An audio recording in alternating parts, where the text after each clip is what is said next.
Army chief Asim Munir field marshal जो दौरो Iran में थियो आहे। ईरान में वञी उन्हनि कहिड़ियूं ॻाल्हियूं कयूं आहिनि, कहिड़ा कहिड़ा पॉइंट्स जेके आहिनि उन्हनि डिस्कस कया आहिनि ऐं उन जो पाकिस्तान ते ऐं उनजी इकोनॉमीअ ते कहिड़ो फ़ाइदो थींदो, इन हवाले सां इन सेगमेंट में असां तव्हांखे इंफॉर्मेशन ॾींदासीं। बिल्कुलु ईअं ई आहे नाज़रीन, अॼु असां करंट अफेयर मां जेको सेगमेंट शामिलु कयो आहे उहो इहो आहे त field marshal army chief of defence forces Asim Munir साहिबु कल्ह तेहरान पहुता ऐं उन्हनि दौरो कयो जंहिंमें ईरानी सदर सां बि मुलाक़ात थी ऐं ईरानी सुप्रीम लीडर जो जेको ख़ासि मुआविन आहे, जेको उन्हनि खे मशवरो ॾियण वारो आहे मोहसिन, उन्हनि सां बि उन्हनि मुलाक़ात कई आहे ऐं खोड़ सारियूं ॻाल्हियूं थियूं आहिनि। वधीक छा अपडेट थी आहे, छा डेवलपमेंट आहे, ईरान अमेरिका जंग हाणे मज़ीद कहिड़े पासे निकिरंदी, इन बारे में असां हाणे ॻाल्हि ॿोल कंदासीं ऐं हमेशह जीअं असां सां गॾु इन अहम मौज़ू जे मथां तस्वीर शेयर करण लाइ मौजूदु आहिनि मुनव्वर हुसैन पंवर साहिबु, जिन असांखे टाइम ॾिनो आहे। मुनव्वर पंवर साहिबु ख़ुशि आमदीद चऊं था साईं जन। अस्सलाम वालेकुम मुनव्वर साहिबु, वेलकम टू तव्हांखे अवांजी टीम खे ॾिसण वारनि खे सुबुह जो सलाम।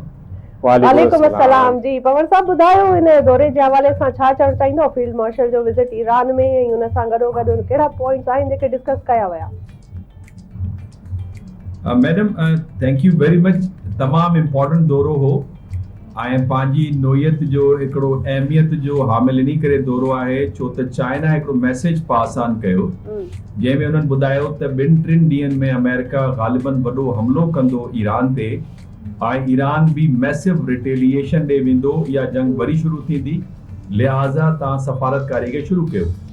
ॿिए तरफ़ प्रेसिडेंट ट्रम्प जे तरफ़ों स्पेशल रिक्वेस्ट मिली पाकिस्तान के फील्ड मार्शल साहब की, सो ईरान हू तशरीफ़ वठी आहे। इन खां पहिरियों मोहसिन नकवी साहब दौरो कयो ईरान जो, जंहिंमें तक़रीबन आउं सम्झां थो मुंहिंजी दानिस्त में ॻाल्हियूं कुझु तेज़ थियूं हूंदियूं, तंहिं करे फील्ड मार्शल सईद आसिम मुनीर साहब टीहर ईरान तेहरान दौरो कयो ऐं मोहम्मद बाक़िर गालिबाफ जेको पार्लियामेंट जो स्पीकर आहे ईरानी, उन्हनि सां मुलाक़ात पई थिए।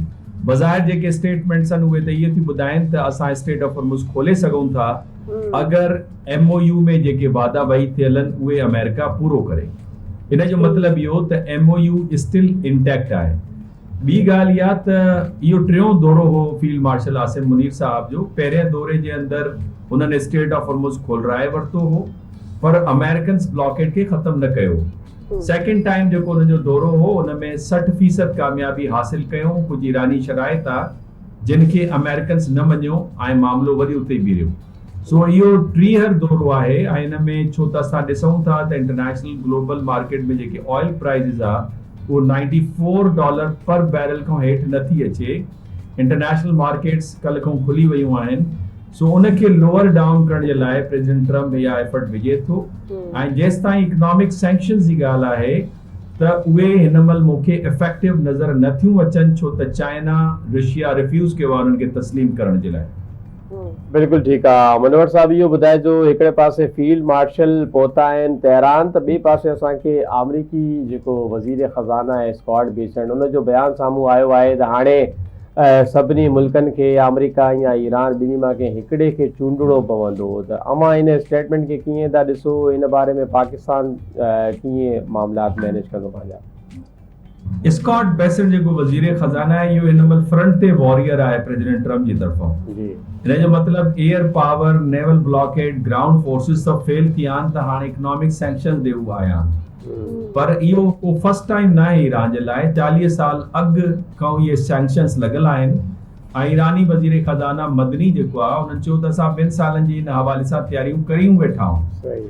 ॿी ॻाल्हि इहा त ईरान जे मथां 40 साल सैंक्शन्स, ईरान जे मथां जंग, उन जे बावजूदि ईरान जो जेको कर्ज़ो आहे as compare to its GDP it is about 37.3%, जॾहिं त अमेरिका जो कर्ज़ो जेको आहे 122 खां 126% आहे GDP जो, यानी $40 ट्रिलियन ऐं $4 बिलियन योमिया उन कर्ज़े जे जेका सूद जी मद में, व्याज जी मद में हू पे था कनि, यानी $120 बिलियन महाना तौर ते पे था कनि। 4.5 करोड़ जेके माण्हू आहिनि उहे बेघर आहिनि।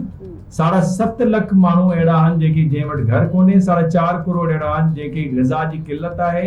1.5 करोड़ हुन में ॿार आहिनि। $6 बिलियन योमिया खसारो बजट जो वधंदो थो वञे। सो ईरान इन को मुतासिर न थींदो। ॿी ॻाल्हि इहा त चाइना इन खे मञण खां इनकार कयो आहे। चाइना सम्झे थो त इहो उन्हनि जे क़वानीन जे ख़िलाफ़ आहे, नंबर 1।